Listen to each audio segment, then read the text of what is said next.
Salam Bapak Ibu, sahabat Galilea yang diberkati oleh Tuhan Yesus. Saudara pernah mendengarkan kisah persembahan seorang janda yang miskin? Nah saudara, di Lukas pasal 21 mencatat hal itu di ayat 1 sampai dengan ayatnya yang keempat. Tapi saya membaca ayatnya yang keempat, dikatakan begini: sebab mereka semua memberi persembahannya dari kelimpahannya, tetapi janda ini memberi dari kekurangannya, bahkan ia memberi seluruh nafkahnya. Saudara, Tuhan Yesus memuji seorang janda miskin karena perbuatannya. Ia datang untuk memberikan persembahan kepada Tuhan Yesus dengan segala kekurangan dan kemiskinannya. Janda ini mempunyai uang 2 peser saja dan semuanya dimasukkannya ke dalam peti persembahan. Saudara, peser dalam bahasa Yunani adalah lepton, mata uang terkecil di antara orang Yahudi. Orang Romawi tidak mengenal dan memakai lepton karena mata uang terkecil mereka adalah kuadran. Lembaga Alkitab Indonesia menggunakan istilah duit. Kalau saudara baca dalam Markus pasal 12 ya. Di Markus pasalnya yang ke-12 dikatakan begini di ayatnya yang ke-42. Di Markus pasalnya yang ke-12 di ayatnya ke-42, lalu datanglah seorang janda yang miskin dan ia memasukkan 2 peser, yaitu 1 duit. Jadi lembaga Alkitab Indonesia memberi atau menggunakan istilah duit. Nah, 1 kuadran itu sama dengan 2 lepton. Berdasarkan Matius 20, upah kerja 1 hari adalah 1 dinar.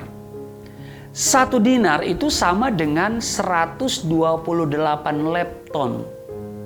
Jika diasumsikan upah kerja 1 hari di Indonesia misalnya 100.000, maka 1 lepton sama dengan 100.000 dibagi 128, yang berarti sama dengan ya kurang lebih 781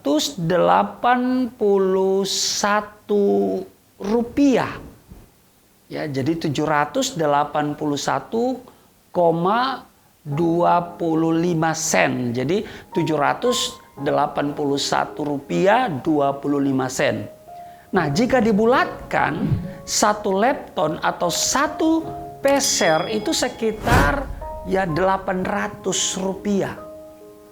Nah, Alkitab mencatat bahwa uang yang dimiliki janda itu hanya 2 peser.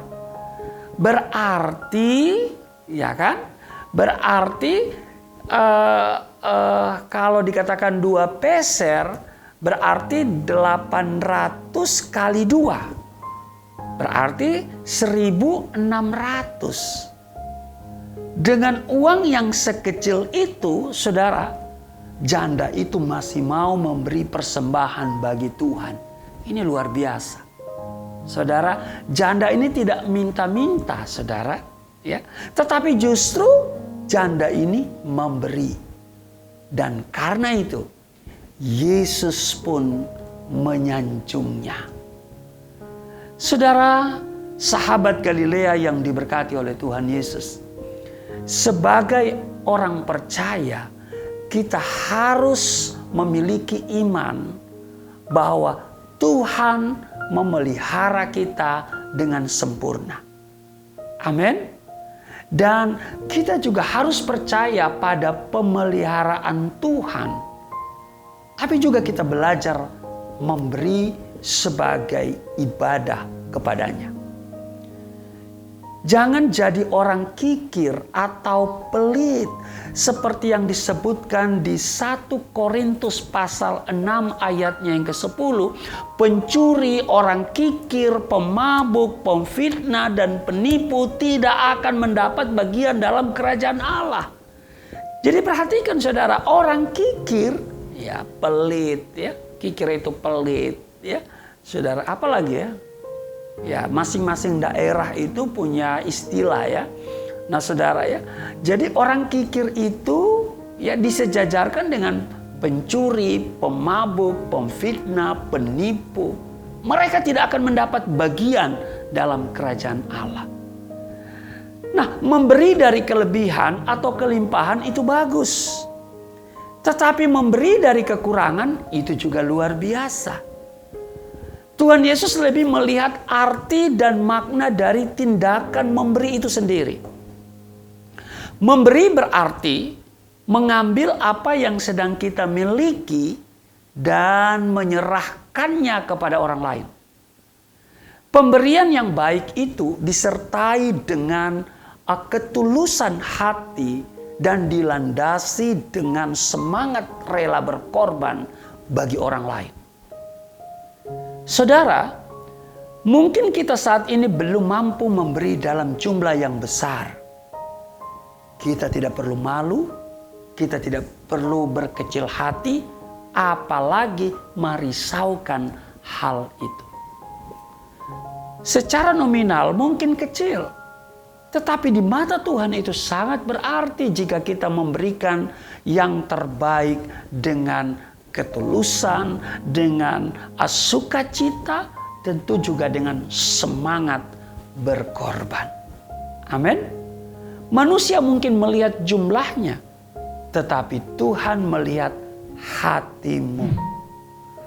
Karena itu sekecil apapun pemberian itu, jika kita melakukannya dengan didasari hati yang benar, yaitu ketulusan, sukacita, dan semangat memberi, itu akan berarti bahkan sangat besar di mata Tuhan Yesus.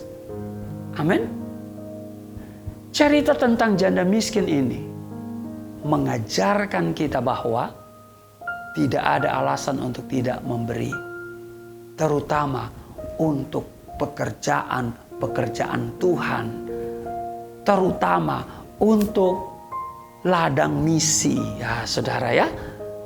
Karena itu saudaraku yang kekasih, mereka yang terus memberikan donasi untuk misi yang dilakukan oleh untuk pelayanan ya di Yayasan Pelayanan Galilea Indonesia, saya selalu berdoa, sekecil apapun yang saudara berikan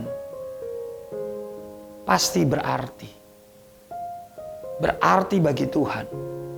Yang paling penting saudara memberi dengan sukacita, dengan ketulusan dan semangat berkorban. Kalau saudara memberikan jumlah yang lebih besar, tentu itu sangat bagus. Tetapi juga kalau saudara memberi dengan sungut dan mungkin dengan risau, tidak ada gunanya. Jadi yang paling penting apa landasan hati kita.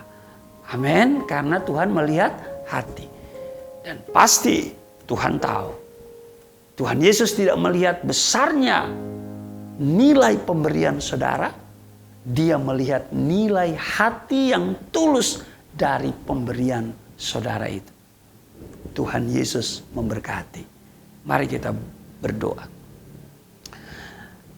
Segala hormat kemuliaan hanya bagimu yang telah memberikan kami kehidupan, perlindungan yang sempurna, tubuh yang sehat di masa-masa pandemi COVID-19.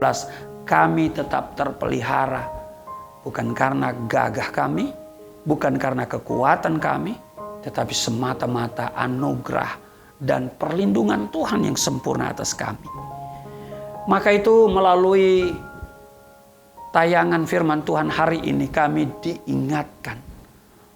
Kalau kami memberi, kami harus memberi dengan hati yang benar, ketulusan, sukacita, dan semangat memberi. Maka hamba berdoa untuk mereka sahabat Galilea yang senantiasa memberikan donasi kepada Yayasan Pelayanan Galilea Indonesia.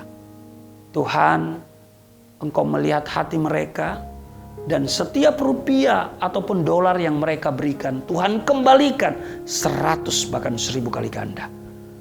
Di dalam nama Tuhan Yesus, seperti seorang janda yang miskin yang memberikan persembahan, Tuhan, Engkau menyanjungnya, Engkau memberikan apresiasi. Maka setiap sahabat Galilea yang memberi dengan ketulusan, apalagi di tengah kekurangan, kesusahan, situasi sulit seperti ini, kiranya Tuhan selalu memberikan apresiasi. Tuhan perhatikan kalau mereka bekerja, Tuhan buat promosi. Usaha mereka, Tuhan buat sukses.